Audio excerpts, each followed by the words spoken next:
Cult of fear. ऐसी फिल्मों के निर्माण के लिए फंडिंग कहां से आती है?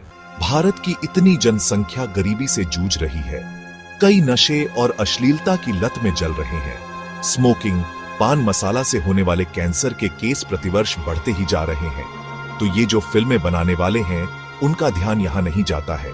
वे अपनी शक्ति इस समाज सुधार के काम में नहीं लगाते। Is there any real intention to protect someone from misguiding? क्या ये फिल्में प्रतिशोध के भाव से बनाई गई हैं, या किसी संस्था को ध्वस्त करने के इरादे से बनी हैं?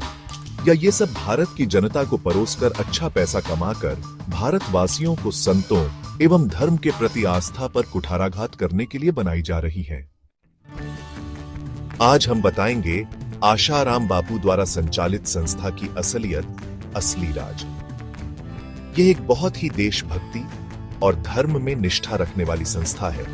इसकी गरिमा वैसे ही है जैसे प्राचीन भारत की थी।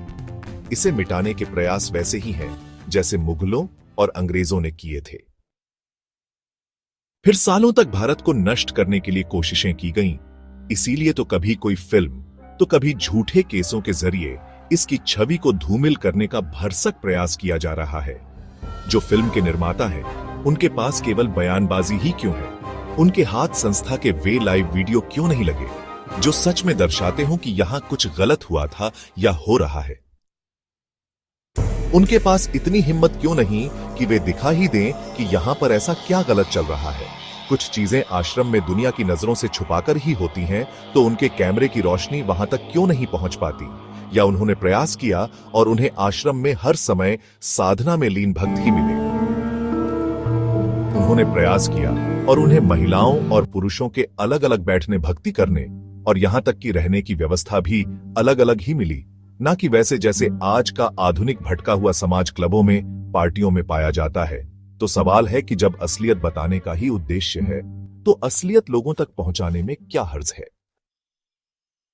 सवाल यह है कि क्या इनकी मंशा यह है कि आध्यात्म, संयम और भक्तिमय आभा से संपन्न आश्रम की अपेक्षा अब युवाओं को, देशवासियों को यह बताया जाए कि वे क्लबों, बियर पार्टियों और पब्बों में ही अपना आशियाना खोजें? जो फिल्म निर्माता हैं, उन्होंने केवल टीका टिप्पणी ही की है, लेकिन देश के हित में कौन सा एक भी कदम उठाया है? अगर आप इन सभी मुद्दों पर गहराई से सोचेंगे, तो आप भी कहेंगे कि ये सभी फिल्में एक सोची समझी कुटिल साजिश को अंजाम देने के लिए ही बनाई जाती हैं। अतः सावधान।